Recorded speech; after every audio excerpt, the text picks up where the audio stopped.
It is time for the one and only, the premier, the only official podcast of Pro Rodeo. Your shoot bosses are ready, so let's give it a go and talk some rodeo.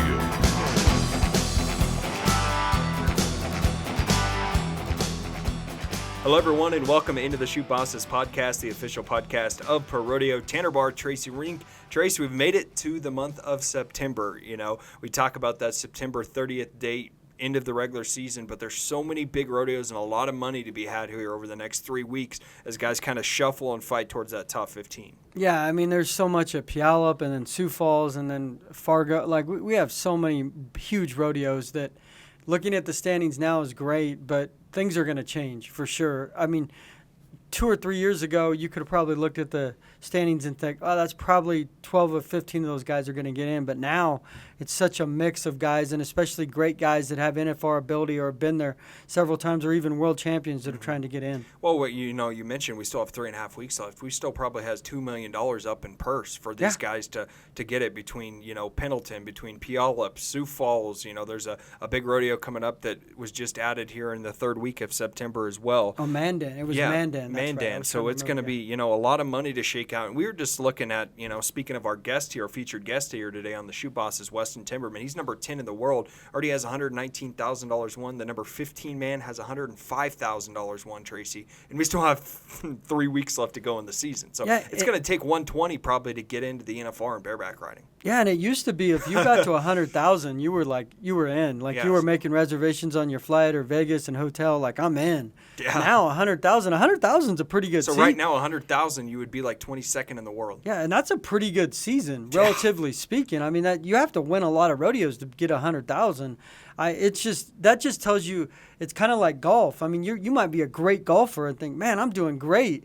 And then you start looking at the standings, and you're still like the 20th guy. And so, I mean, that just tells you how competitive things have become and how much prize money is out there now for these guys to win. Yeah, going to be fun to see how it shakes out. Let's jump right into the top of our show, as we always do with our Pro Rodeo props.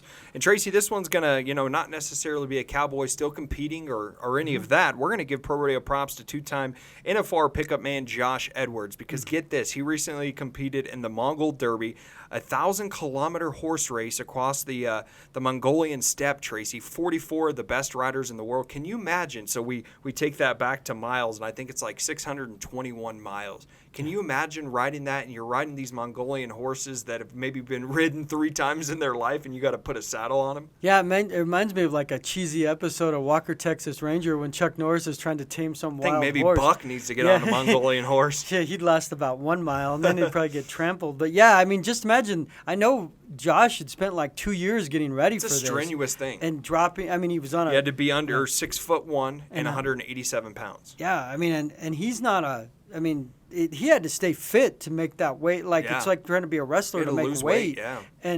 But you imagine how much weight he might have lost just competing in that event. I mean, how strenuous it would be on a horse. I kudos to him because you're definitely selling out to think, man, this is something I want to check off my bucket list. Yeah, $17,000 to even enter as well. He probably had some sponsors that made it possible with some of the great Western companies that support him. And then he goes on to finish in a tie for third in the top United States rider in the entire event. Yeah, I mean, and that's got to mean a lot. For the Western heritage, too. I mean, and I know he was carrying the banner for rodeo, like how Josh is all about rodeo, and which is great for us, for the sport of rodeo, but I mean, the guys he's competing probably aren't rodeo guys. No. They're probably, equestrians or specialize in this event or specialize in that discipline. And it says a lot for who Josh Edwards is to be able to accomplish something like that. No doubt about it. And you can go on ProRodeo.com. Alex Dodd, one of our media reporters here at the PRCA, had a chance to sit down with Josh. A great story. He talks about the struggles of what it was like, stopping in the middle of nowhere at somebody's, I believe they called it a gert, to be able to go in and eat dinner and stay the night with people. You have no idea who these people are, and they're just out in the middle of nowhere. Yeah, it'd be like Woodstock, just roaming around and just, hey, I'm going to sleep over here. Okay, go ahead. Good luck. I'll have to ask Josh if it was comparable to Woodstock. It would just be weird. I mean, I might be dating thing with Woodstock. Yeah, you probably are. Woodstock's, but I mean, it'd be like craziness. Like you'd be like at a campground or hanging out. And this is like one stop every I don't even know how many miles, hundreds of miles. Yeah, like I just couldn't even imagine. I just couldn't imagine the endurance to try to do it. Like Takes a lot of work. A lot of willpower and determination because, I mean, not that you would ever think he'd quit once you sold out to go there, but there had to be moments he thought, man. Rethinking his life a little bit. So, yeah, I mean, it's a great accomplishment, and we're glad. And we had some great photos, too. Yeah, we I mean, did. it was an amazing story. Yeah, it'll be coming out as well. If you can't get on ProRodeo.com and the latest PSN magazine that's going to come out on Friday, so make sure you check that out. And we want to remind you that this episode of The Shoe Bosses is sponsored by Las Vegas, the home of the NFR for 39 years. You can come see why Vegas is the sports and entertainment capital of the world this December, coming sooner rather than later when Pro Rodeo's best saddle up and ride at the National Finals Rodeo. So we can't wait for that to happen, Tracy. And speaking of that, let's kind of jump right into our short round. We've talked about the battle for the top 15. You know, it's one of those things where cowboys and cowgirls, you know, all year long you can rodeo, but it really comes down to where are you going to be on September 30th? Are you going to be in that top 15? Are you going to fall just outside of it and kind of have heartbreak like we've seen, you know, in every year with contestants? Yeah, they're right there and think they're there, and then they're calculating the money, and then they thought they may have got in, and they don't. It's crazy. You see a lot of the same winners now. Like, I know Leighton Berry brought up the cool thing that, hey, a lot of guys drop out. So all of a sudden, like guys when you get to August and September. But August and September, because realistically, they know that, hey, it's just not going to happen for me this year to make the NFR. But you see a lot of these guys start rising to the, like Brody Crest and guys like that have just done incredible. Wyatt Casper, and they've done so well. And it just, those guys are probably going to make the NFR. The guys that you and I are intrigued about are the guys from like 10 to 15. Yeah, 10 to 18, somewhere in that range. Or 10 to 20 maybe, because there's so much money out there. Because I think Mason Clemens last year was like at 22. Yeah, going into Sioux Falls, and he had to win a ton of money. It's just cool to see stories like that develop, because for those guys, they have to have a lot of things go right. You can't just have one good ride. You have to have a couple good rides and get in an average and do well at Puyallup. And then not only that, ride the momentum and then win Sioux Falls. Like, there's so many things that can go into place. Or one round. Like last year, it came down to one no time or one ride that a guy didn't place in, and all of a sudden that's the difference of him going to the NFR. It's just wild that you go to all these events, and I know we have rodeo counts, and you're down to like. And that's why these guys always say, I know it's cliche, but every dollar does count, because what you did in Odessa might be the difference of what you do or not do in Sioux Falls. Yeah, you go to tie calf and the calf gets up, or you're a half second longer, and so you lost out on you're fifth $4,000. Yeah, you're fifth instead of second. Yeah, it's pretty awesome. And that kind of brings up, Tracy, that kind of a plug here. The latest episode of The Highwaymen is out. Yeah. You know, Taylor Brown, our really talented videographer, and myself had a chance to go up to Sioux Falls, South Dakota, and, you know, kind of get a behind-the-scenes look at Leighton Green and Ben Anderson's journey up there at the PRCA Extreme Bronx Finals. So that's out, and that kind of gives people an idea as well of, you know, what this top 15 is like for these guys. They try not to look at the standings, but you kind of almost have to, and you can check that out on our YouTube page or ProRodeo.com. Yeah, it's just the life you live going down the road, and you have to be the one thing that, and I'm no expert because I'm not competing, but I didn't want to be the one to say it, but you just can't. You have to have a short-term memory. Absolutely. Because you may have. I mean, the biggest thing that I've noticed over the years is, and guys say it all the time, the good horses you draw, you've got to capitalize on, especially late in the season when you get that black tie, or you get that bull that you know that if you stay on, you're going to get an 88 or whatever. You have to capitalize. Yeah. The sums that aren't as good, maybe you just try to place, and it's just. But maybe you don't do well on the one you're supposed to capitalize on, and you've got to forget it. You've got to be, okay, like, let's keep going down the road. And the crazy thing is these guys backload a lot of their rodeos, so they're going to, like, 25 rodeos on their count. Like in the month of September, from September 1st to September 30th on purpose, because they want all their money to be there at the end. They don't want to go get through the middle of September and they've got like 4 rodeos left. And so you have to pick and choose. That's why when guys we talk to, the biggest thing those guys learn is how to travel with guys that know how to travel to the right rodeos, their calendar and their count, because they need it all to come together towards the end of September. You don't want everything coming together August 30th. Yeah. So it's crazy. It's a crazy journey. But when I see that Highwayman, I mean, they're two Canadian guys. Ben's a great guy, and Leighton, but you see the life they live. It's almost like you see this, the excitement of going into a $126,000 bronc match, and then the disappointment of neither guy made the finals, neither guy made any money at the bronc match. Like $0. Yeah. And they drove 15 hours to get there. Right. And I mean, and I bring up Yellowstone, and I know Yellowstone made the Western lifestyle far more popular. I mean, it's a great series, but they see like glimpses of that. Like you see glimpses of guys trying to do that. Rodeo, But you see it in a small little window. Like you don't actually see what these guys do, and they're true cowboys. I mean, it's just crazy. Like they're not flying jets, they're not flying first class, they're not guaranteed. They're jumping money. in the rig together to drive 15 hours overnight. Yeah, it's like minor league baseball players. Yeah, I mean, it's like the life they live with the hope that carrot's there, and you hate. It's heartbreaking when guys don't make it, and that's just how it is some years. And guys have been on that bubble 16 several times, but it's just. I couldn't imagine the overjoy of, oh my God, I'm in. Like, I know I'm in. Yeah, no doubt about it. Another thing on our short round, Tracy, we want to talk about is tickets are about to go on sale because it's happening again. We're back in Las Vegas. The Ringo National Finals Breakaway Roping presented by Tito's Handmade Vodka is going to be back at the South Point Arena and Equestrian Center, I think December 3rd and 4th. And the money's up as well. The ladies getting to rope for a little bit more. It's up to a $300,000 purse. Yeah, I mean, it was $250 last year. It's $300,000. It's a huge event. They love it there at the South Point. The tickets did go on sale yesterday afternoon. They're up on their website at South Point. You can purchase them there, and they love it there. The event was great. It makes for a great environment too. Yeah, and part of the reason that South Point loves it, and what Ryan Growney told me, the general manager there, is it basically extends the NFR because the Breakaway is Tuesday and Wednesday, Tuesday and Wednesday. The awards banquet is Wednesday, the big PRCA awards banquet at the South Point. Then Thursday starts into the 10-day run, 10 rounds. So it just basically extends the NFR, but there's so many people at the South Point. I mean, it's such a hub, and they call themselves, during the Breakaway, Cowgirl Central. Well, because they're Cowboy Central. I mean, if you go to the South Point during the NFR, you and I have both been there, it's crazy there. It is. There's a lot going on. If you walked in there, you think you were like in the Old West, like, oh my gosh, it's all cowboys, and it's just part of what they do. And it's a great event. And the $300,000, I mean, I don't know enough about the pure history of Breakaway. I know they came on board with us in 2020 at the NFR when we had to move it to Arlington because of COVID. And it was at Globe Life Field, and the money's gone up exponentially since then.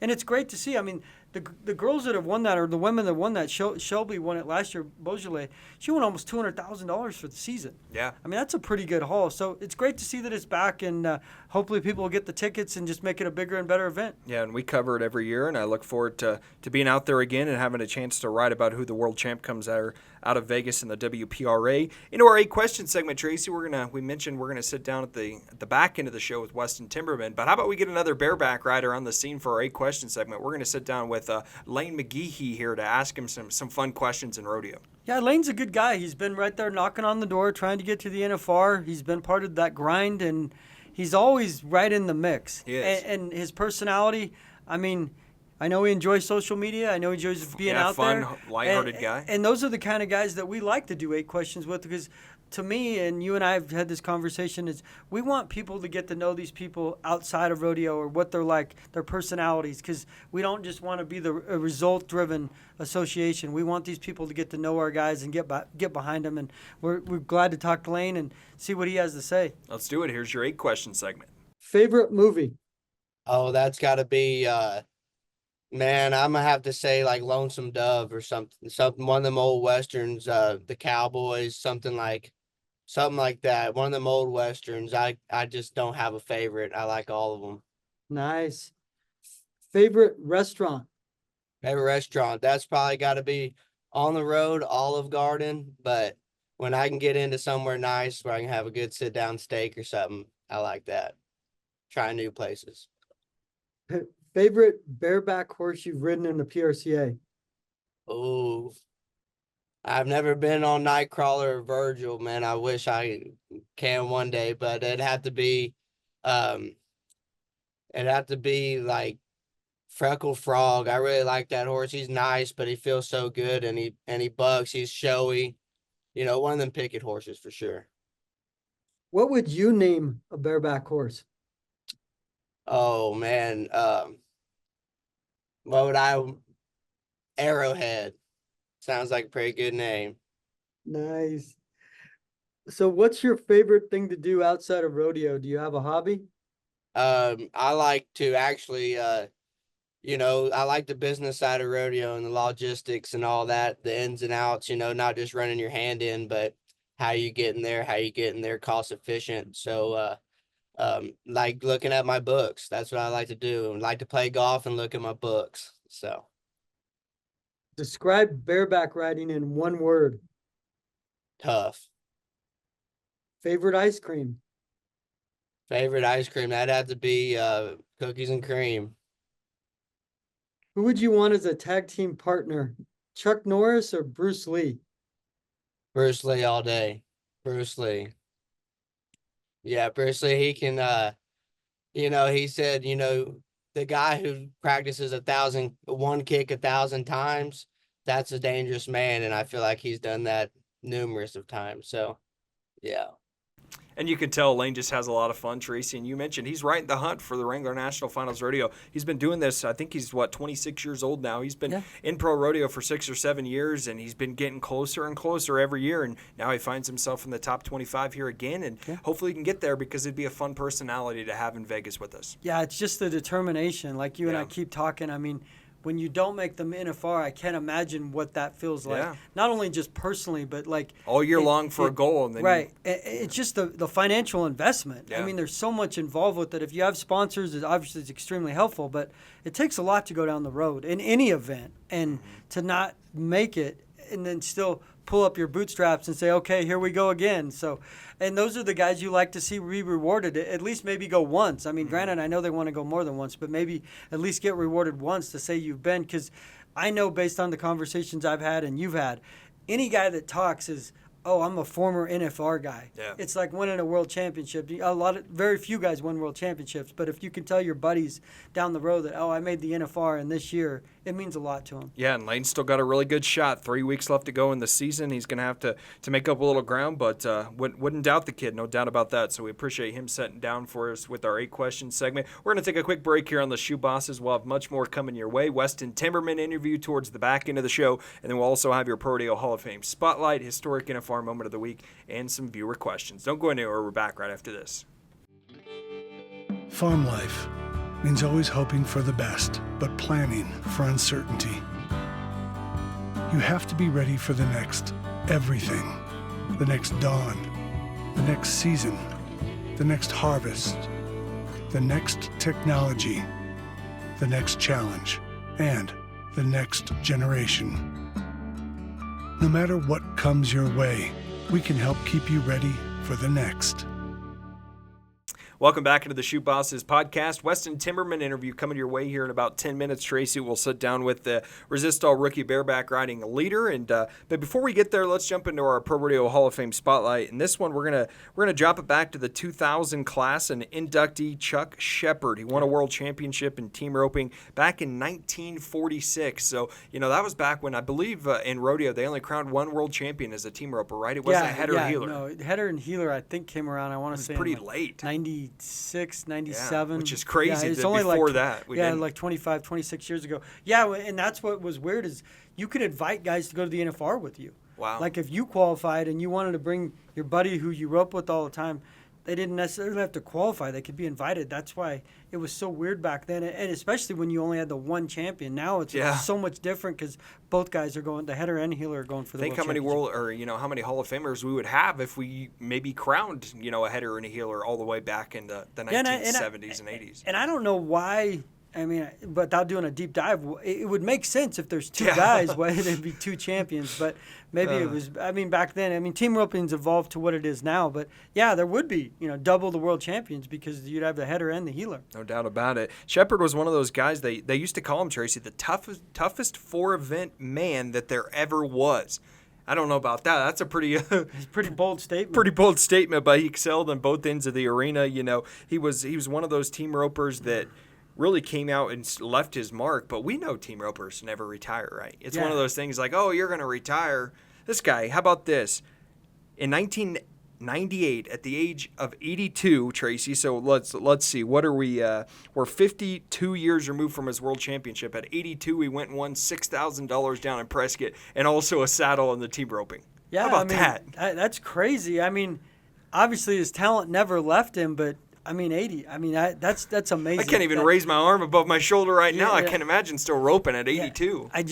It tells you how talented he is, because to win money at that age against guys that are obviously maybe 60 years younger than him is pretty phenomenal. Yeah, that's pretty awesome. So there's your ProRodeo Hall of Fame Spotlight with Chuck Shepard. Andrew, let's see if we can get our historic NFR moment of the week queued up. And Tracy, this is going to be a special one.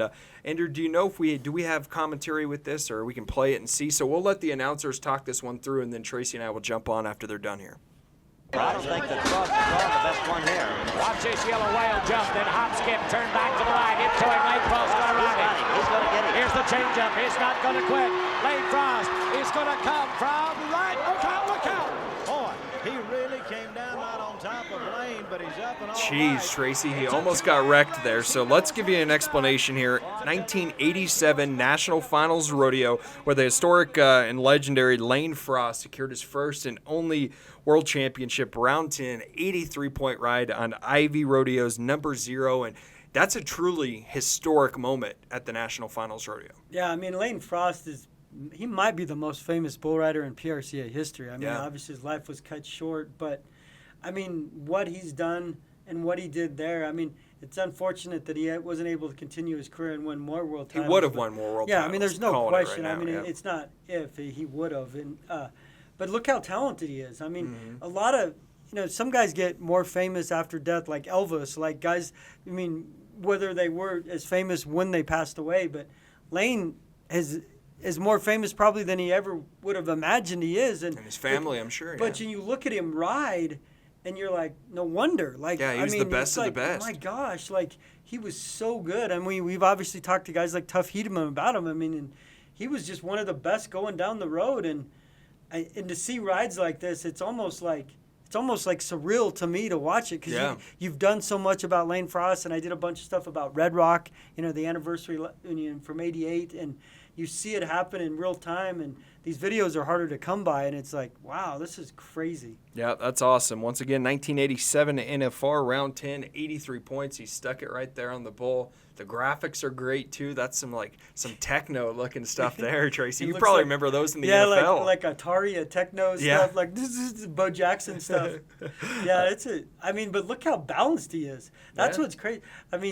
There's a few guys that are that balanced on really good bulls. I can, just in my short time here, Stetson Wright. Guy always seems to be centered, squared up on a bull, unless it's just an absolute fight to the finish and he's hanging on. But and Sage Kimsey used to be that way when he was doing a lot of, obviously, 7-time world champion.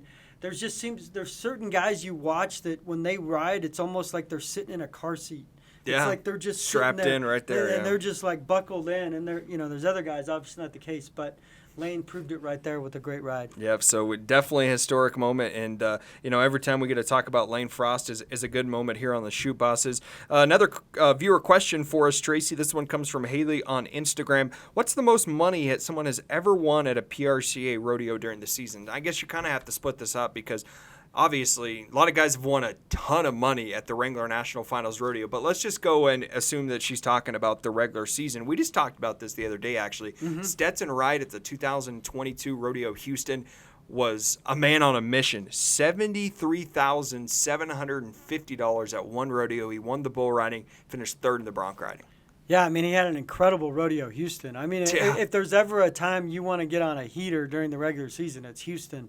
And that's back in the day, that was a full season for a guy. Almost exactly 75 grand. And we've seen Stetson do stuff like this. Obviously, he's been injured, but I don't know that I ever thought he would do it at Houston. You can stack together rodeos and win a lot of rodeos, like he won 120 in September in bull riding last year. But to do it on that stage, you and I have been into Houston. There's a lot of pressure, a lot of things going on, and that's when the cream rises to the top. And I can't. That was a $50,000 8-second bull ride. Yeah, on top of what he won in third in Bronx. $10,000 check there. So that I would have never imagined that. When I started in 13, like I said, guys were qualifying for the NFR at $59,000 as bull riders. That's crazy to me to even think about. Right, and now, he was winning 75,000. Granted, it was 2 events, but 75,000 at one rodeo. Well, and you talk about, if we were to say, where's the guy at right now that has $59,000 won in the world standings in bull riding? He's probably like 40th. Yeah, and he's probably thought he's done pretty well, and he probably has. I mean, to win, 60 grand, that's not chump change. Decent, yeah, but, yearly salary. But you're going up against guys that are very good all the time, so it's just crazy. It's time to address your people, Tracy. My CB Nation people. So I thought, I never rodeoed, but if I had a rodeo nickname, and I know I don't, that surprises some people that I didn't rodeo, but I would have to be like 7 seconds T-bone, because I'd never make the 8 seconds. I'd be T-bone. T-bone 7 seconds. And then when I jump up after I fell off before the whistle, T-bone. I think maybe you should talk to some people around the sport and see if they want to adopt that. Any ideas who you'd pass it along to in rodeo? Probably Cade Bruno. He looks like he has a good personality. And he's not even He could be K-Bone, bud. K-Bone and T-bone. Yeah, I like that. I like the sound of that. So does Buck. Let's go to Buck. He's got your Pro Rodeo word of the day. I'm Buck, correspondent for the Shoot Bosses, the official podcast of the PRCA. My word for the day is professional. Like when the Cowboys compete in our association, they're professionals, Pro Rodeo Cowboys. The only thing Buck tries to do is look professional, and I went to work the other day. My buddies at work told me I look like an extra on Joe Dirt. What's up with that? In 1936, a group of cowboys and cowgirls came together for the common good of rodeo. They accomplished a feat that sparked a fire of greatness in countless Western athletes. Today, the Western lifestyle burns on in our contestants and fans' hearts and souls. We aim to preserve the cowboy code and keep the Western lifestyle alive. Together as one, we are Pro Rodeo. Welcome back into the Shoot Bosses podcast, the official podcast of Pro Rodeo. It's Tanner Barth and Tracy Rink. And Tracy, we talked about it off the top of the show, getting ready to sit down with one of the hottest young guns in the game, Weston Timberman, leading the Resistol rookie bareback riding race and, having a heck of a season and, a real opportunity to make the Wrangler National Finals Rodeo presented by Teton Ridge. He's 10th in the world standings right now. Yeah, I got going at the circuit finals in Montana. If I'm remembering right, he won that, and it's just kind of been snowballing from there. He's won a ton of rodeos and been in the mix. I mean, the consistency's been there. We always see rising stars, the guys that do well in college. You don't know if it translates to the PRCA level.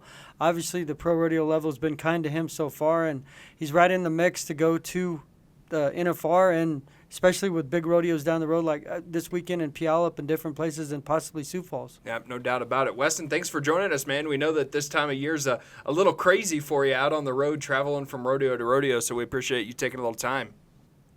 Yeah, no, I'm happy to be on here. It's awesome.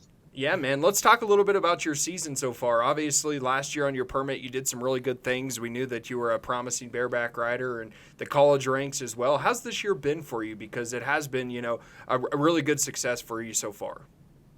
Yeah, it's been so wild. I can't complain. I'm loving every minute of it, getting to be able to really experience all these rodeos that you dream of going to, and then being able to go out there and not only enjoy them, but really compete and win them. It's really fun, and it's been a crazy season so far.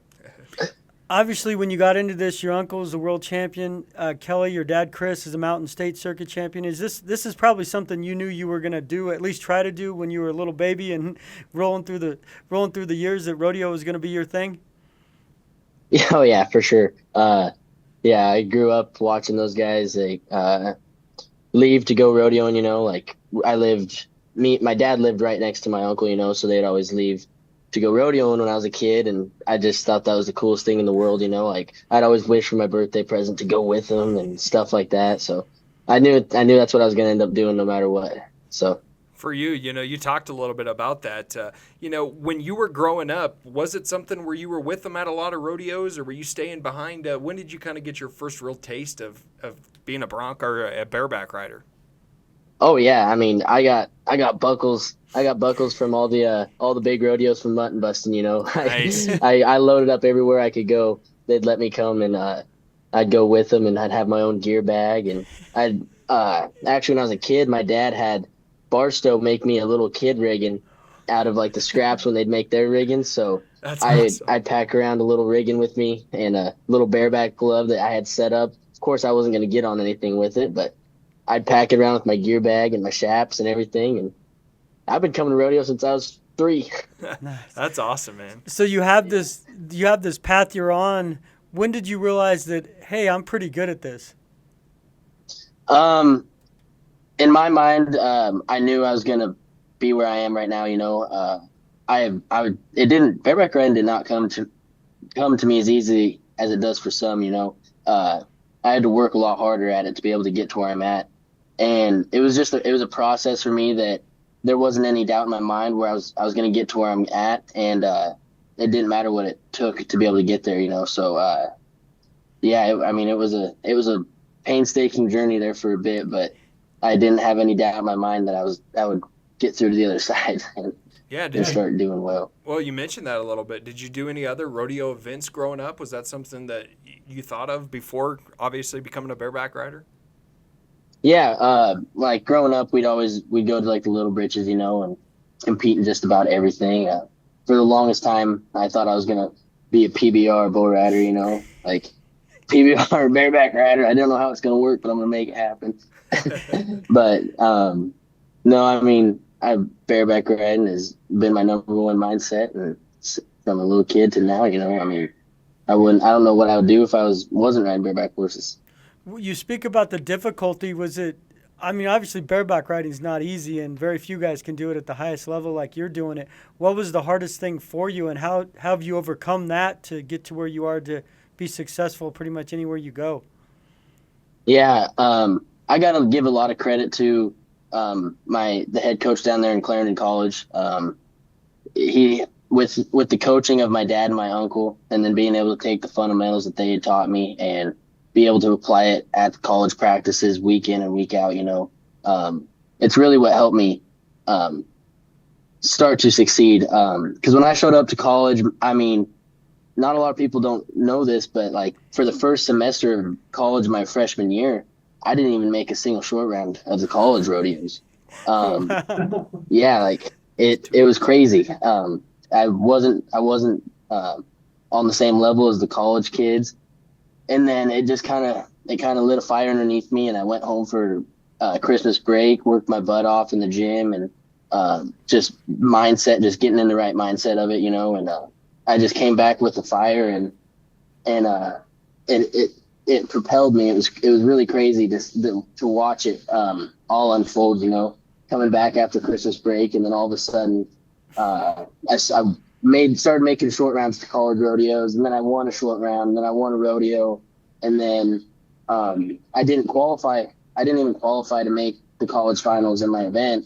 But Brett was super happy with me with my success the last semester, and so he decided to take me as a 6th man on the team to the college finals, and then that's almost right when it clicked. Was right there at the college finals. It was like I was riding good before that, and then right there at the college finals is when it just all set in. And I was like, it's game over for everybody, and then it's just been on a roll ever since. And you're a college national champion now, right?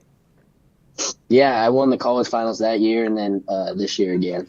Wow. For you, obviously that's a huge accomplishment to be able to walk out of the CNFR with a national championship. But what would it mean to you, Weston, if you're able to punch your ticket to Vegas and you get to be in those yellow bucking shoots where you saw your dad, your uncle, compete all those years? Yeah, it's crazy. Like we got one more month rodeo, and it's the fastest and slowest thing that I could have ever imagined. These rodeos are just back to back to back. It seemed like Dodge City was just yesterday, but then at the same time, you're watching it all unfold, and where you're sitting, and it's something that you've thought about forever. Like watching your uncle go and win it, and like all this crazy stuff. But yeah, no, it's exciting. It's super exciting. So the look, like the shades, are you like auditioning for Yellowstone here? We're trying to get you some TV time? Yeah, everybody makes fun of my mustache, but it's like my good luck charm. I don't know what I'd do without it. But we're about to go out on the lake with Binion Survey and them. they invited us to go jet skiing and stuff, so we're gonna go head out there here soon. Good deal. Yeah, good deal. So, we talk about all these travels on the road and everything else you guys do. You got any good rookie stories on the road that we need to know about? Crazy times that have happened this past season? Oh man, I know that I'm gonna have a lifetime of stories, but it seems like even just this year I already have a lifetime of crazy stories. Like some of the cool things that stick out to me are like for instance, Pinoca. I showed up to Pinoca and I got my back number, and it's not really a crazy story or nothing, but my back number was 111, and it's kind of a dumb thing, but Wyatt Denny, he was telling me this thing about numbers or something and about how they correlate to your path in life or something like that. And I got this back number 111 in Pinoca, and I looked it up what 111 meant, and it was like telling me it was explaining this deal that your path to success starts now, and like something like you're gonna succeed, and I was like, oh my gosh, I'm gonna win Pinoca because of this back number, and then I did. Yeah, that's crazy. You've been listening to Wyatt Denny for life advice, huh? I could see the mustache. You're trying to follow in his suit. You got to pick and choose with Wyatt sometimes. Sometimes he'll go on about some stuff, and you're like, Wyatt, careful, that's pushing it. Getting too deep. So who's the guy you want to be on the road with when you're in the bar and you need to walk away from trouble? Who's that guy? What's that? Who's the bodyguard? Who's the guy you want to be in the bar with in case things get out of hand? Oh, are you kidding me? Have you seen Cody Lamb? I don't think you can look at Cody Lamb and decide anybody else but Cody Lamb. My permit year in Red Lodge, Montana, we were sitting all behind the chutes taping up, and everybody's got their medical scissors, cutting the elasticon, and Cody Lamb's just sitting there talking to us. And he takes this elasticon and just rips it, and everybody's struggling with their scissors, and I was in awe. Like, my jaw just dropped, and I was like, this is a man's man. Like, this guy's man. And he can sing too. I will never pick a fight with him. Yeah, and he can sing too a little bit. Yeah, it'll throw you off. It's deceiving. Don't let him deceive you. I love it. Weston, you mentioned we got 3.5 weeks left to go in the season. What do you think it's going to take here in the next 25 days to punch your ticket and be in Las Vegas, man? Sorry, say that again? Yeah, I said we've got 25 days left to go in the season here. What do you think it's going to take over these last 3 weeks to punch your ticket to Las Vegas? It's just, you got to be able to capitalize on the horses that you're drawing. This last 3 weeks or however long it is, like, it's just going to come down to every dollar. You're gonna draw some not good ones. It's just kind of what's going to be like, and you got to figure out a way to capitalize on the whole check. It may not be the biggest check, but when it comes down to the wire like this, every dollar does count, and when you do finally get a good one, you need to capitalize on it. I'm happy where I'm sitting. I'm sitting in a pretty comfortable spot, and I'm feeling good, feeling healthy. I'm not too worried about it. I'm just excited to be able to finish this season pretty strong. As the season gets ready to end, is there one rodeo that you haven't competed at that you want to go to? Is it maybe Pendleton, or is there a place that, man, I just want to go to that rodeo? I mean, I know you want to make the NFR, but is there a rodeo you want to go to that you haven't competed at? Yeah, Pendleton, it's like, you always hear all this stuff about Pendleton, and I actually got called back to Pendleton last year on my permit, and I was super excited to go, and then it conflicted with the college rodeo, so my coach wouldn't let me go, and so I was pretty bummed about that, and so, yeah, I'm excited. I really hope that that's the place I draw the good one. Yeah, no doubt about that. Well, man, we can't thank you enough. We know you've got some lake time coming up, so be careful out there on the lake. Hopefully you do well tonight down there in Iowa, and then come back, and we'll see you in Puyallup in a couple days. Heck yeah. Thank you guys for having me on here. Thank you, man. Best of luck. There Thanks. it is, Weston Timberman, Tracy, and you can just tell he has the drive to be the best, and I wouldn't be surprised if he's that next great rookie bareback rider that leaves their mark on the sport of rodeo for a lot of years to come. And I have to say that, to be young again. Yeah. I mean, I remember being that guy, and it's just so fun to be young. And, I mean, I never lived the life of a cowboy, but just to think that, man, I'm getting to do this. I'm 19, 20 years old, 21 years old. Traveling the country. Hanging out on the lake. Making a lot of money. He's already at $110,000. And granted, there's the misconception. I mean, guys like that can do this. A lot of guys can't because, I mean, you have to be really good to make a living at it. But, I mean, it's just cool to see. I mean, you can see the excitement in his voice and just like, wow, like almost like this is the dream and I'm living it. He's got a prophet named Wyatt Denny, it seems like, too. Wyatt Denny's a different cat. We did some stuff with him, remember, in Reno that year? Yeah, he's a cool dude. Reno's own, so he's a cool guy. Like he's got a mustache. You mentioned the mustache, and Weston's got some work to do before he gets to Wyatt's level. Yeah, Wyatt's the next level with his. But it's cool to hear those stories though, because that's stuff we don't hear. Like we see the results, and we see it's like watching an NFL team play games. You see that. It's cool to me, and that's why I enjoy the Shoot Bosses is we get to know these guys a little bit. We get to go behind the curtain a little bit. Yeah, no doubt about it. So we can't thank Weston enough. Wish him the best of luck. And like I said, I'll be out in Puyallup. It'll be a great one. You know, that's going to be the first kind of kickoff to the Cinch playoffs. Can guys punch their ticket to the Final Four if they're not inside that top 12 like the rest of the guys? So it's going to be interesting to see how things shake out, Tracy, here. And the season coming to a close here shortly. Yeah, it's crazy how fast the season's gone by. But you and I were there last year, and remember the pressure on that Sunday. Like guys are calculating stuff in their head and where they're going to be. Not necessarily if they're going to win.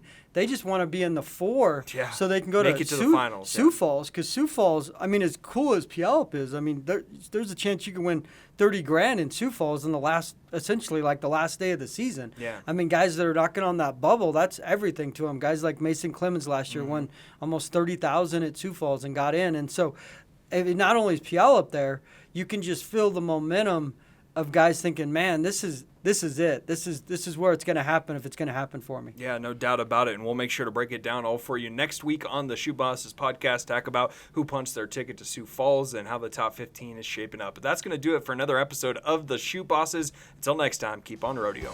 He's addicted to danger, ruled by passion and pride. To pain and fear he's no stranger, but his lust needs to be satisfied. Hooked on an 8-second ride.